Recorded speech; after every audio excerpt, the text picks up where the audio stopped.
What's up, guys? Welcome back to the Left Lane MMA channel. In today's video, I just wanted to talk about the state of the welterweight division right now. I call them they're the welterweights for a reason because they're fucking waiting around.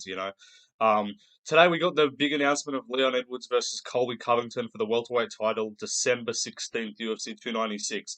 And believe it or not, that is the first ranked welterweight fight. I think the first top 10 welterweight fight that has happened since Belal versus Gilbert Burns back at UFC 288 in May. Since then, we've had like a few, like we had RDA versus Luque, we've had Holland versus Chiesa and Holland versus Della, we've had Della versus Basil Hafez, and apart from that, we've pretty much had no action in the rankings at welterweight whatsoever. So, um, really good to see. Finally, we got something moving. We got a title fight, but from there, you've still got another 13 guys in that top 15 to matchmake to book, and we're going to figure out how to do that in today's video. I've got the whole welterweight top 15, and I'll read that to you right now. So, the champion, Leon Edwards, is fighting Colby Covington, UFC 296. Then the number one guy is Kamaru Usman. Colby's number two, Belal is number three. Hamzat is still ranked a welterweight, he's number four. Gilbert Burns is number five. Shavkat is six. Wonderboy's at seven. Jeff Neal at eight. Sean Brady at nine. Vicente Luque at 10. Garry at 11, Jack Della Maddalena at 12, Kevin Holland at 13, Neal Magny at 14, and Michael Chiesa is ranked at number 15 on the official UFC rankings. So, uh, you guys might think certain people deserve to be in there more than others. Like, I don't think Michael Chiesa should be ranked, but it is what it is. He is in the top 15. So, I'm going to go through those fighters that I've just named, and I'm going to match make for every single one of them. I'm going to tell you when their next fight should be, where it should be, what position of a card should be. Should it be the main event of a fight night, maybe? Should it be a co-main? Should it be on the same card as another fight? All of that. So I'm going to go through that in detail, and then at the end of the video, I'm also going to match make a few unranked fights as well, and discuss some of the unranked fights that are currently booked, which I'll do right now. So right now, probably missing a couple, but here are some of the more notable, the guys that are a bit closer to the rankings that are booked. So right now we've got Renat Fokretinov versus Zaleski dos Santos. That is booked for November 4th in Sao Paulo. Another fight on that card is Gabriel Bonfim versus Nicholas Dalby. So that's a pretty good fight there. And then another one that we've got coming up in a few weeks is Joaquin Buckley versus Alex Morono. So that's booked too. And then we've got Andre Fialho versus Tim Means is this weekend. So those are some of the welterweight fights. There's probably a few that I'm missing, but those are some of the more notable fights at 170. But now let's get into my matchmaking for the welterweight division. So obviously, let's talk about the title fight first. Leon Edwards versus Colby Covington, UFC 296 main event is official. So that's done. The backup for that fight, I believe, Belal Muhammad said he would not be put in a backup position. He said he refuses to fight in a backup position. He claims he's going to wait for the title. I don't think he deserves that. But they do need a backup for that fight because Royval versus Pantoja cannot main event a card on its own. So, Leonard versus Colby Covington is the main event of December 16th, and I believe around the third or fourth fight, another fight on that card should be either. I've got two options here: Stephen Thompson versus Kamaru Usman, or Stephen Thompson versus Ian Garry. Those are my two options that I have for Stephen Thompson to fight. I think it makes a lot of sense to have a welterweight fight on the same card as the title fight. I think that's just got to happen.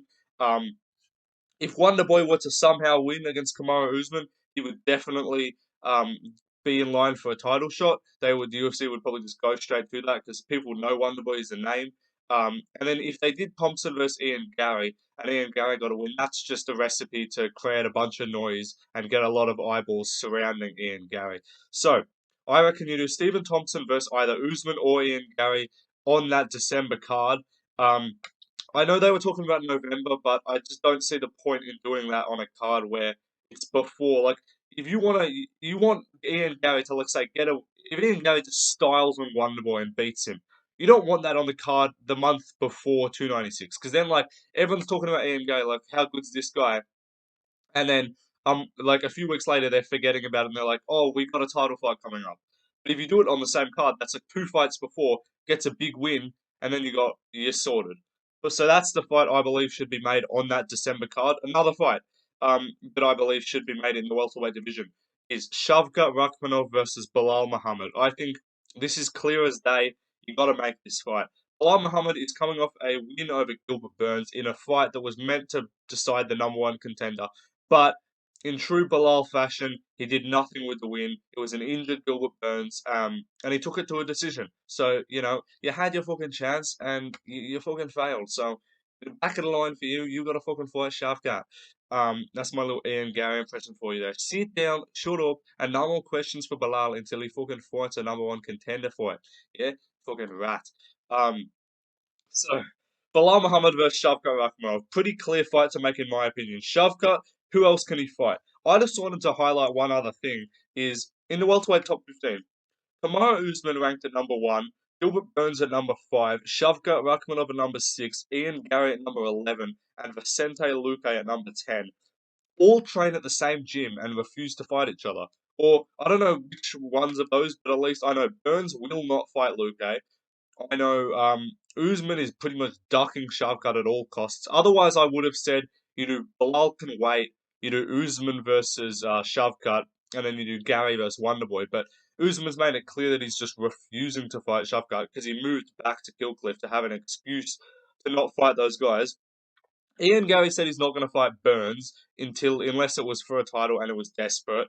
He said he didn't probably wouldn't fight Shavkat or Luque unless he really needed to. So the guys in there, it's pretty limited. It's like Brady, Jeff Neal, Wonderboy, Della, Holland, Magny, Chiesa, Hamzat, Belal, and Colby are the guys that they can fight each other, and then the Killcliff guys need to all fight them because they apparently are just not going to fight each other. So it's a bit of a pain for the welterweight division. But not Burns. Muhammad versus Shavkat, clear. Make this either Abu Dhabi, that's pretty soon, so I doubt that would happen. Do it in November. Do it as a fight night main event. Do it on the December card as well for have two welterweight fights on that card, that are contender fights. Just make this fight happen. It has 2023 is the timeline because if Bilal's not going to fight in 2023, he might as well just wait. But the UFC clearly don't want this guy to fight for a title. I feel like if any opportunity comes up, Dana's going to just deny him. Um, and he'll be like, fucking back of the queue, you're done. You had your fucking opportunity. You had your chance, you're done. That's what Dana's going to say. He does not like Belal. He doesn't want him fighting for a belt. So, do him versus Shavkat. Shavkat's a real dangerous guy. Coming off a win over Jeff Neal, needs an opponent. The only guys above him are Burns, Hamzat, Belal, Colby, Usman, and Leon.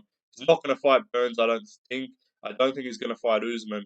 And he can't skip him straight to Leon. Colby's fighting Leon, and Hamzat's up at middleweight. So Belal's the only guy there. You do that fight, easy. Winner of that fight, title shot, bam, done.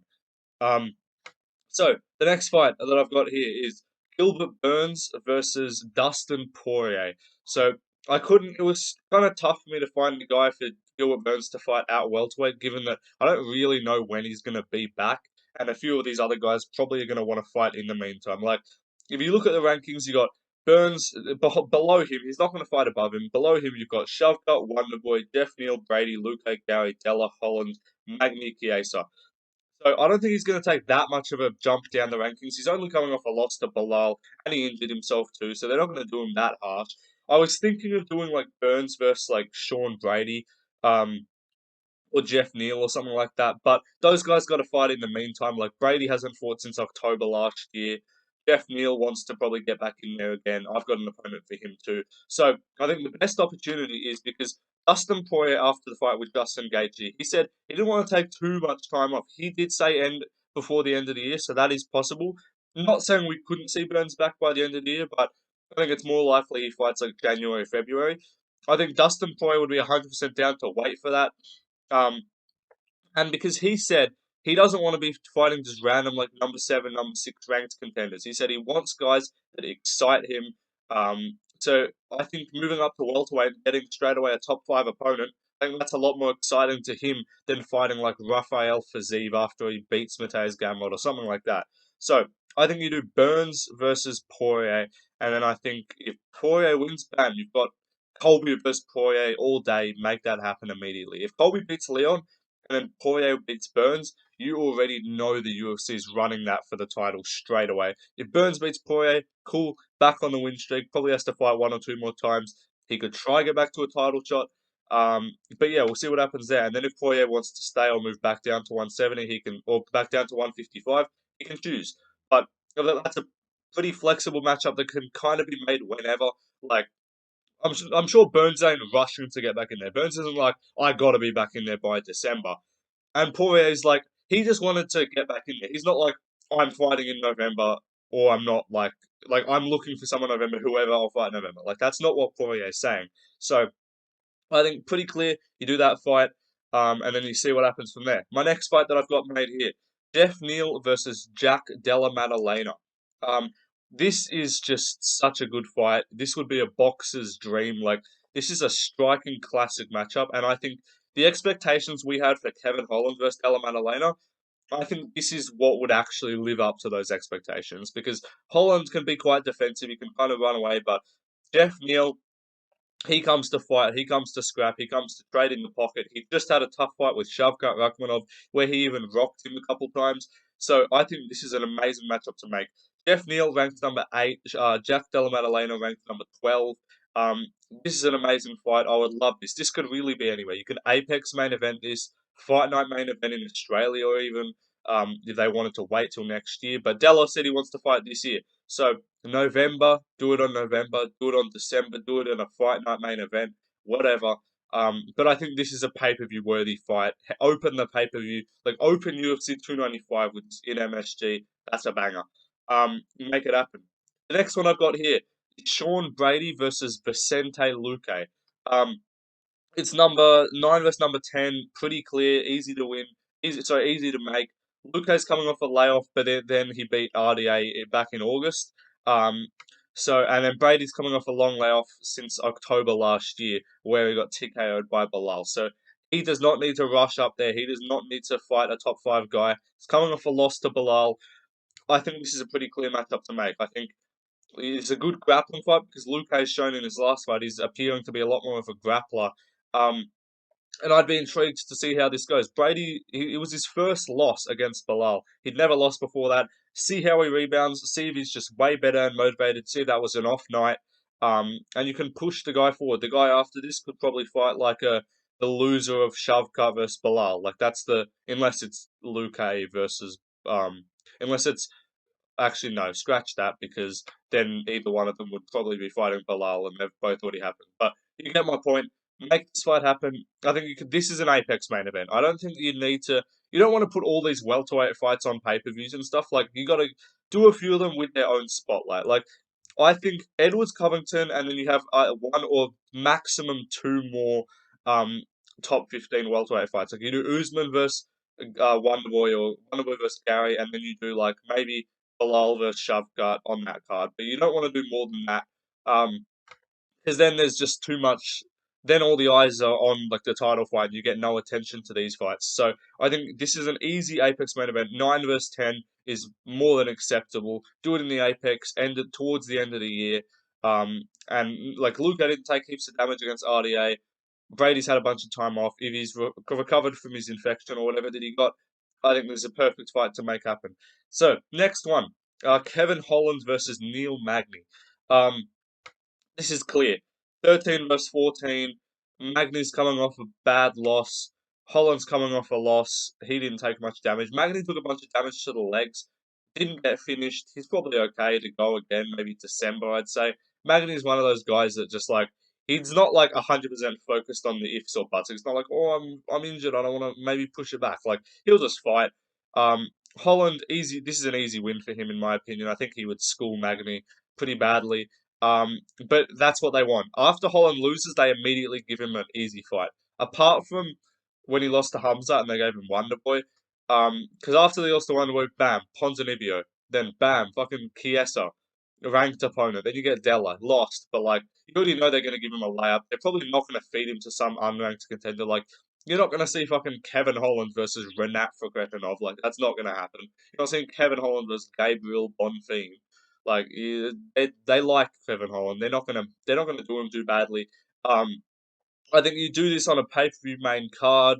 maybe a fight night co-main event, maybe a in an arena. Like you wouldn't, I don't think you put Kevin Holland in the Apex no more. I think you could do a like December fight night.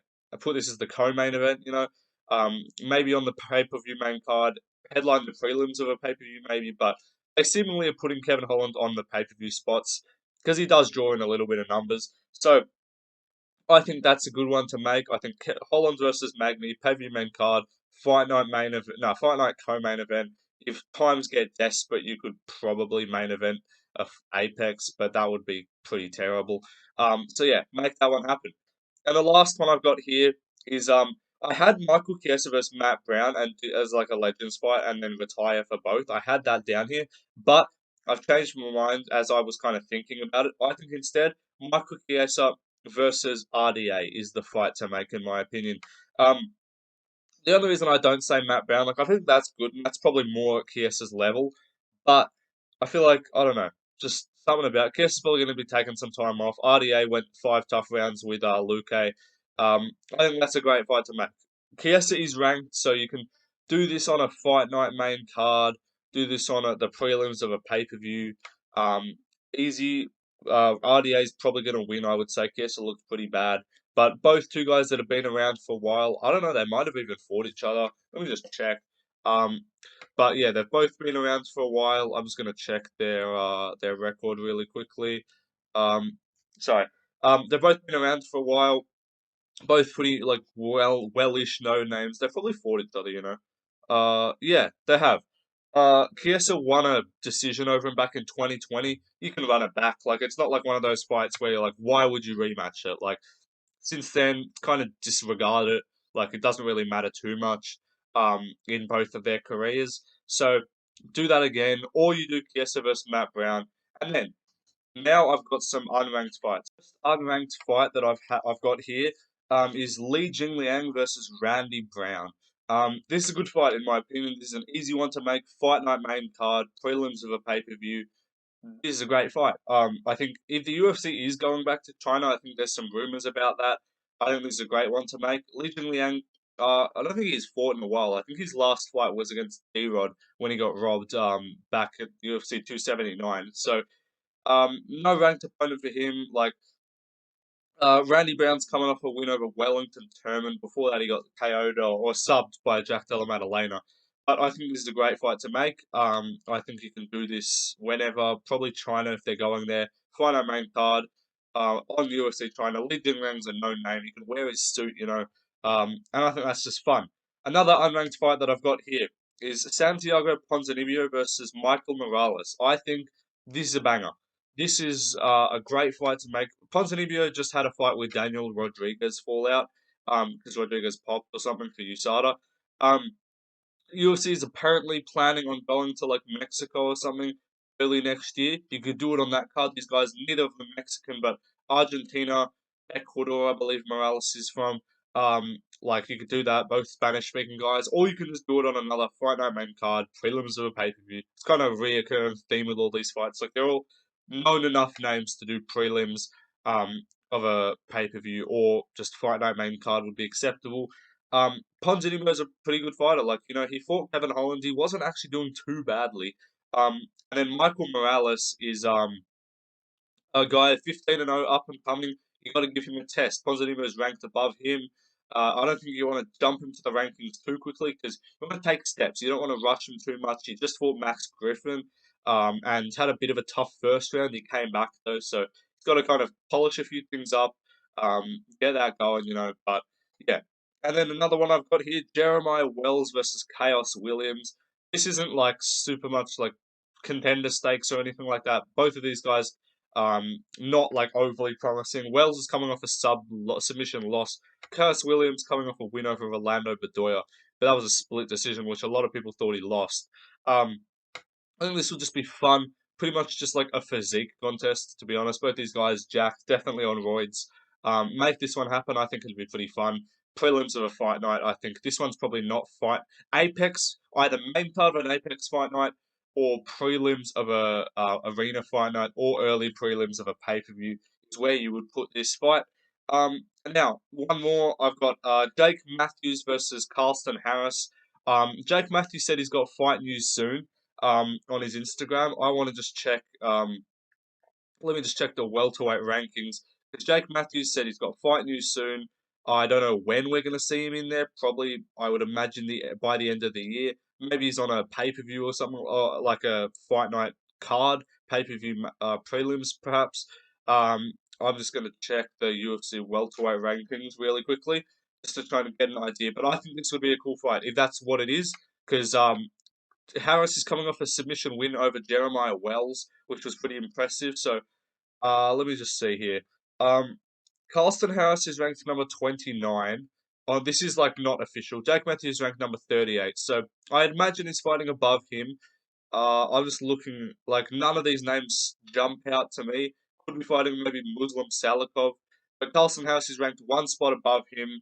I think you do this fight. I think this would be fun.